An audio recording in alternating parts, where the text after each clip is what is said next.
Nous allons aborder la réglementation et la mise en application sur l'étiquetage des denrées alimentaires. Les objectifs: connaître les obligations générales liées à la production, connaître la réglementation liée à l'étiquetage, comprendre et appréhender les mentions d'étiquetage, et mettre en application les connaissances théoriques acquises. Le cours sera décomposé en 3 modules. Le premier, contexte général et réglementation. Le deuxième, les mentions obligatoires. Le troisième, les mentions facultatives.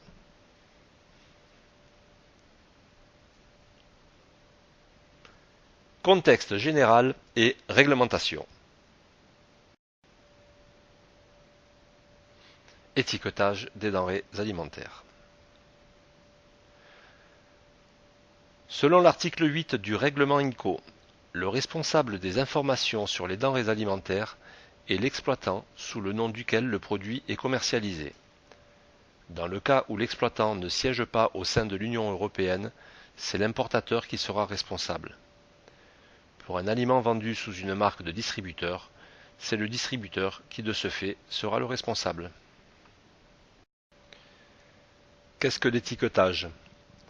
C'est un ensemble de mentions, d'indications, de marques, de signes apportant une information, se rapportant à une denrée alimentaire et figurant sur l'emballage ou tout document accompagnant la denrée. À quoi sert l'étiquetage ? À informer le consommateur pour lui permettre de choisir et à le protéger vis-à-vis d'un allergène. Quel est le principal objectif de la réglementation étiquetage ? Premièrement, interdire toute publicité trompeuse, obligation générale de conformité, interdiction de tromperie, ne pas induire le consommateur en erreur, mention visible, lisible et compréhensible. Dans le cadre réglementaire, le règlement du 22 novembre 2011 concerne l'information du consommateur sur les denrées alimentaires. Celle-ci ne doit pas induire le consommateur en erreur. Le règlement actualise, simplifie et clarifie l'étiquetage des denrées alimentaires commercialisées dans l'Union européenne. Les denrées alimentaires présentées à la vente doivent comporter un étiquetage pour bien informer le consommateur. Les obligations d'étiquetage sont différentes selon le mode de conditionnement ou de présentation des denrées alimentaires, que le produit soit emballé, préemballé ou pas. Pourquoi ce règlement INCO ? Pour harmoniser, pour simplifier et pour clarifier. Des études montrent que la bonne lisibilité est un facteur déterminant de l'influence potentielle des mentions d'une étiquette. Il conviendrait par conséquent de mettre au point une approche globale afin de tenir compte de tous ces aspects relatifs à la lisibilité, y compris la police de caractère, la couleur et le contraste. Contexte et obligations générales de la production alimentaire et de l'information. Quel est le champ d'application ? Tous les exploitants du secteur agroalimentaire sont concernés par ce règlement. Il s'applique à toutes les étapes de la chaîne alimentaire et à toutes les denrées destinées au consommateur final ou devant être livrées à des collectivités. La vente à distance est aussi concernée. Quels sont les produits concernés ? Toutes les denrées préemballées. Les denrées destinées à être présentées en l'état au consommateur final. Les denrées commercialisées à un stade antérieur de la vente.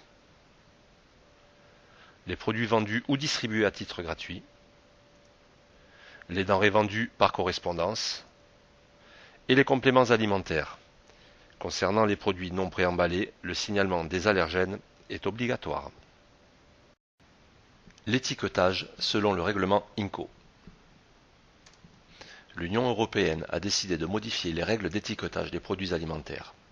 L'objectif, fournir aux consommateurs les informations essentielles de façon plus lisible et plus compréhensible. Nous vous proposons de faire le point sur cette nouvelle réglementation, dite règlement INCO. Des consommateurs mieux informés. Ces nouvelles règles d'étiquetage des produits alimentaires ont été instaurées dans l'Union européenne afin que les consommateurs soient mieux informés sur les denrées qu'ils achètent. Cette réglementation protège la santé des consommateurs en établissant des règles communes dans toute l'Union européenne. Elle renforce notamment la protection contre les allergènes en rendant obligatoire la mise en évidence de 14 allergènes.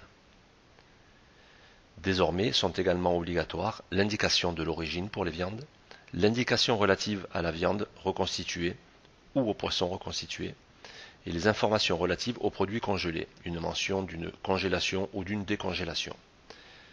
Les tableaux de valeur nutritionnelle présents sur les emballages indiquaient les teneurs en lipides, protéines, glucides et les calories. Dorénavant, ils doivent aussi mentionner les teneurs en acides gras saturés, sel et sucre. Chaque valeur doit être exprimée pour 100 g ou 100 ml de produit, de façon homogène.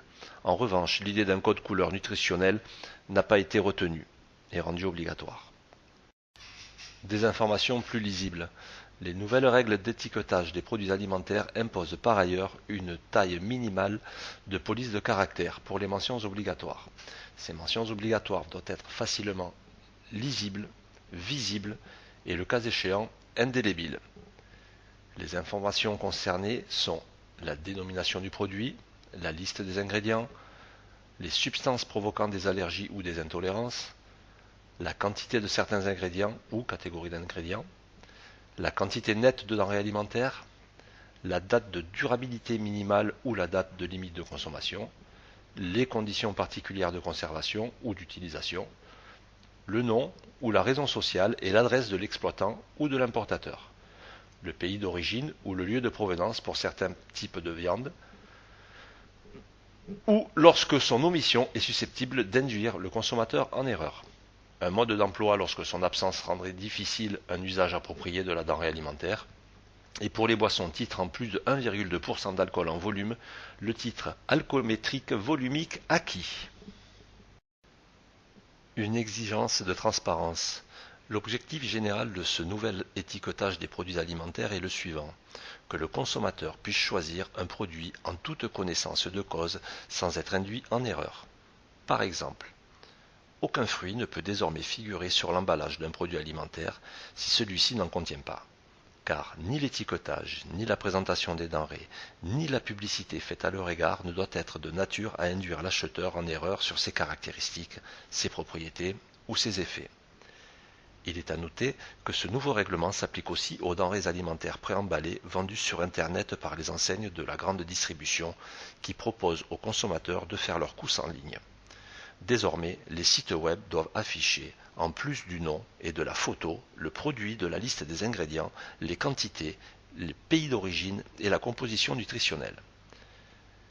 Il existe en revanche des exceptions pour les denrées alimentaires non transformées ou les produits dont la surface de l'emballage est trop réduite pour afficher les informations légalement obligatoires.